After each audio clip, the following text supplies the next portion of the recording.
চলো আজ সকাল সকাল একটু ডকুমেন্টস বের করে দাদাকে দেয়া যাক। দাদা নিয়ে জেরক্স করে আনবে, কারণ শুনছি নাকি যুবশক্তির অ্যাপ্লাই হচ্ছে। তো আমরা তো বেকার মানুষ, আমাদের তো একটু টাকা পয়সার দরকার হয়। তো ভাবছিলাম যে নেব না কেন, সরকার থেকে যেটা দিচ্ছে সেটাই নেওয়াটা ভালো। কারণ সরকার যা দিচ্ছে সেগুলো আমাদেরই টাকা, আমাদেরই কষ্টের ট্যাক্সের টাকা, আমাদেরই সব কিছু।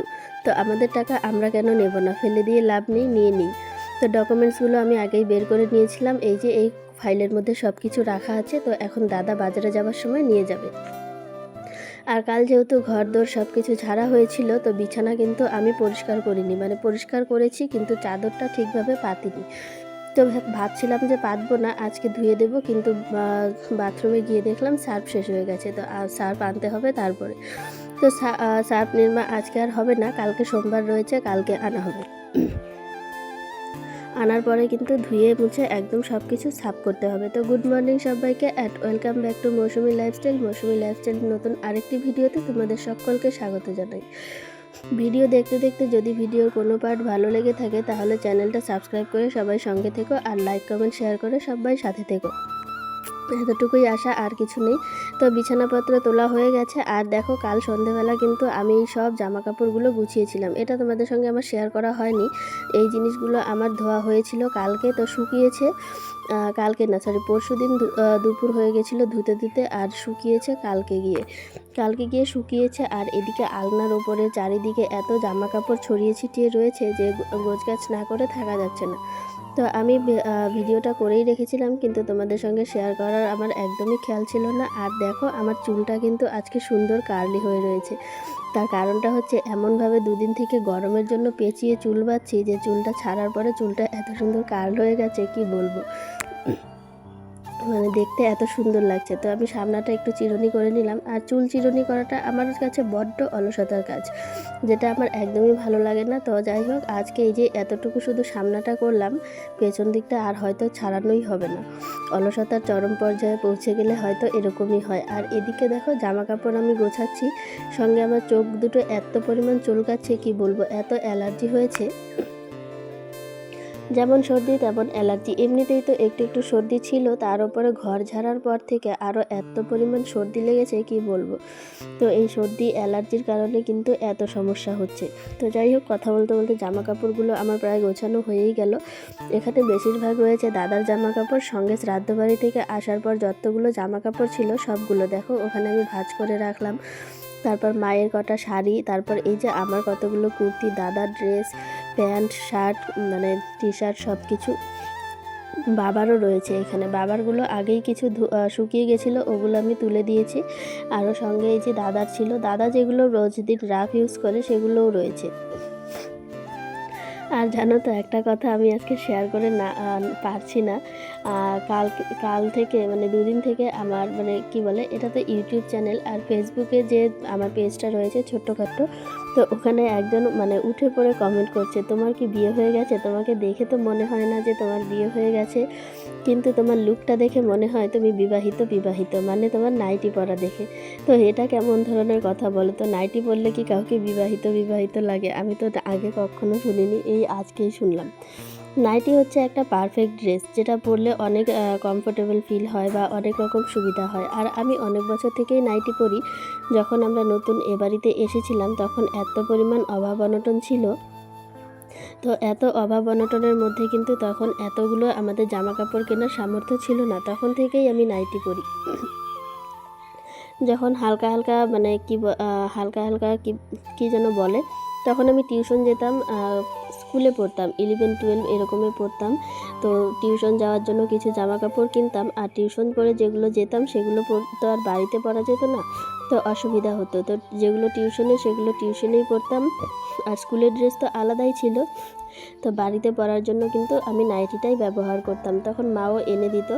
এতটা সমস্যার মধ্যে ছিল যে তখন থেকে নাইটি পরি। আর এই নাইটি পরাটাকেই আজকে একজন বলছে আমাকে নাকি বিবাহিত লাগছে, আবার আবার নাকি আমার বিয়েও হয়নি। তো এরকম একটা অবস্থা দাঁড়িয়ে গেছে। তো কাল থেকে আমি একাই হাসতে হাসতে আমার পেট ব্যথা হয়ে যাচ্ছে যে নাইটি পরলেই মানুষ বিবাহিত হয়ে যায়।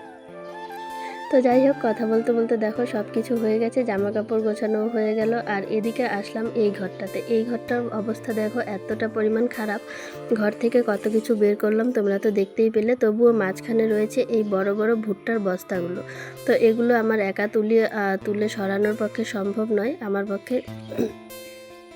তো এইগুলো এই মাঝখানেই থাকবে। আর আমি চারদিকটা সুন্দর করে ঝাড় দিয়ে নিচ্ছি, ঝাড়ু দিয়ে তারপর ঘরটাকে মুছে দিতে হবে, কারণ এই ঘরেই হবে আমাদের পুজো, মানে যে ঘর গৃহপ্রবেশের যে পুজো, সেই পুজো এই ঘরেই হবে।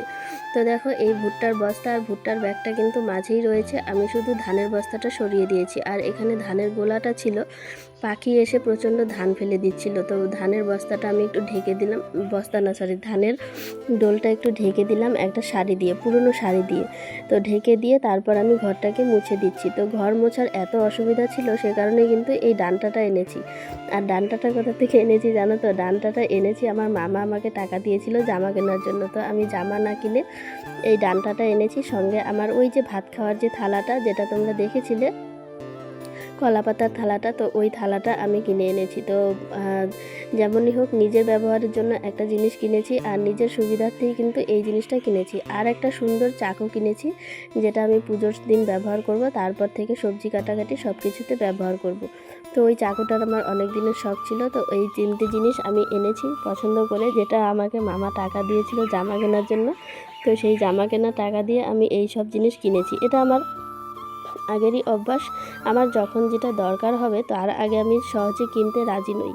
তো জামার একটা দরকার ছিল, তবুও আমি জামা না কিনে এইগুলোই কিনে আনলাম, যেটা মানে বেশি প্রয়োজনীয় আমার কাছে, আমি সেটাই নিয়ে এসেছি।